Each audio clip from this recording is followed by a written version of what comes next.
بسم الله الرحمن الرحيم. ازيكم يا احلى متابعين؟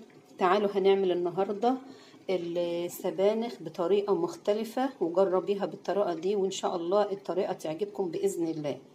والله لو عملتيها بالطريقه ديت هتلاقي السبانخ اتنقلت معاكي لحته تانية، وولادك لو ما بيحبوهاش هيطلبوها منك وهتبقى هي الاكله الرئيسيه.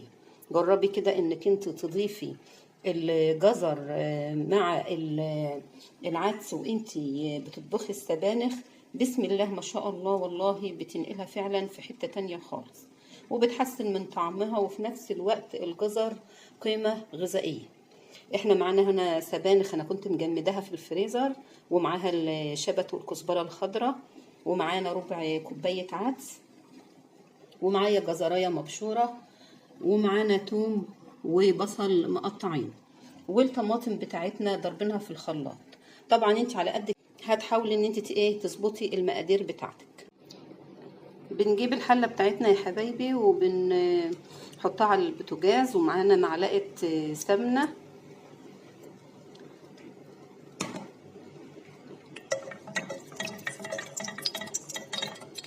وبنضيف البصل والثوم بتاعه.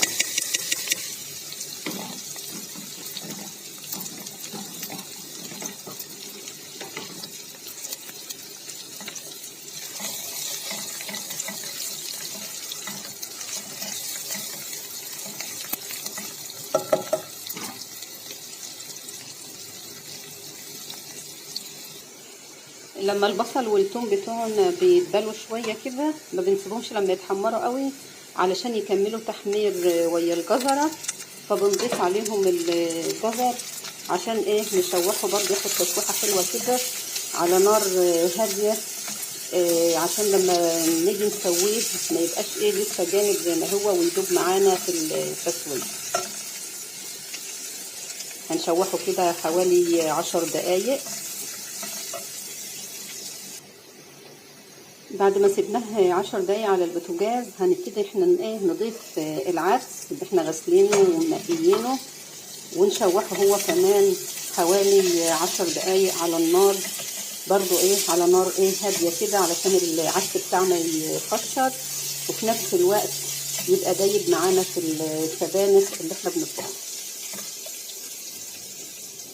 يبقى احنا كده ضفنا البصل مع الثوم الاول، ورجعنا ضفنا العدس والجزر، ونسيبهم حوالي 10 دقايق يتشوحوا على نار هاديه.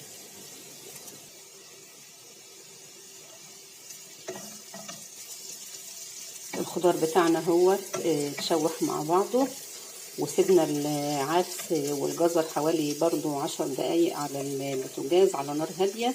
بعد كده هنضيف بقى السبانخ بتاعتنا، وهنسيبها برضو على الهادي لحد ما تفك وتتشوح وتتدبل هي كمان.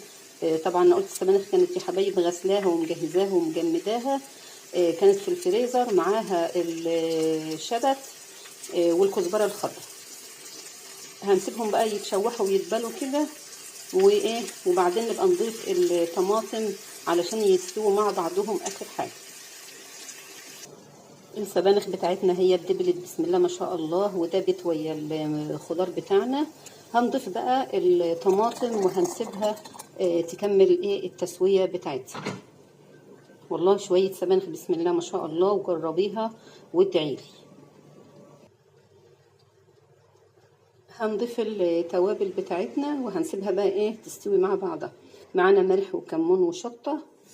طبعا انت لو عايزه تزودي توابل بتحبيها عادي مفيش مشكله، وسيبها بقى تستوي وبألف صحه وعافيه يا رب.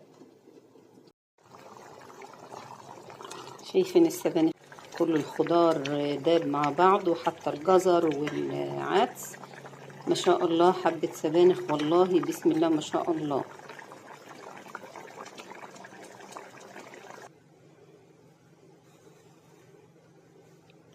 اتمنى يا حبايبي ان الطريقه تعجبكم وان الفيديو يكون نال اعجابكم، وما تنسوش الاشتراك في القناه. واحلى طبق سبانخ بالجزر وبألف صحه وعافيه يا رب.